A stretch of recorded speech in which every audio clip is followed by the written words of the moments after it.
Kinwestiyon ng isang consumer group kung bakit sa Visayas lang ilulunsad ang pagbebenta ng 20 pesos kada kilong bigas. Ipinagtanggol naman ng Malacanang ang desisyong ito. Saksi, si Bernadette Reyes.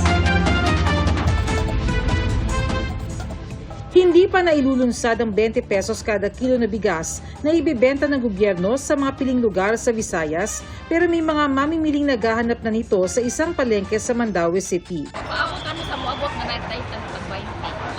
Dili, yun na. Baligyan may tag-20. Amo kung ramahal, baligyan pwede sa kanya. Lisod na. Mag-lisod na. Gusto namang malaman ng ilang mamimili ang kalidad ng bigas na ibibenta. Ibigay classic. Hindi mo makaon na ng baho, hindi makaon. Magkano, di ko kapalit.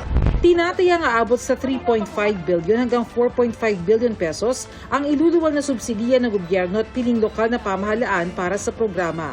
Maganda naman daw ang layunin ng programa ayon sa Federation of Free Farmers Cooperative.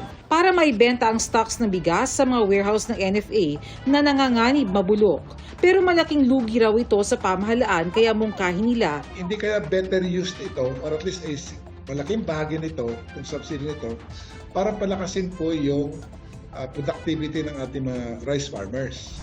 Tuna naman ng consumer group na Bantay Bigas, bakit sa Visayas na mayaman sa boto unang inilulunsad ang programa, samantalang lahat naman daw naghahanap ng murang bigas. Double digit yung pagbaba ng kanyang trust rating at syempre yung pwedeng pabanguhin yung image ni BBM which will translate doon sa kanyang mga slate, senatorial slate, para matiyak yung boto para sa kanila. Sa mga Kadiwa stores sa Metro Manila, kagaya nito, 29 pesos kada kilo ang pinakamurang bigas na mabibili. Pero para lamang ito sa mga piling sektor, kagaya na lamang ng mga senior citizens, PWDs, mga miyembro ng 4Ps at mga solo parents. Pinipilahan pa rin siyempre yung 29 ng NFA. Maraming naghahanap talaga ng mas mababang presyo.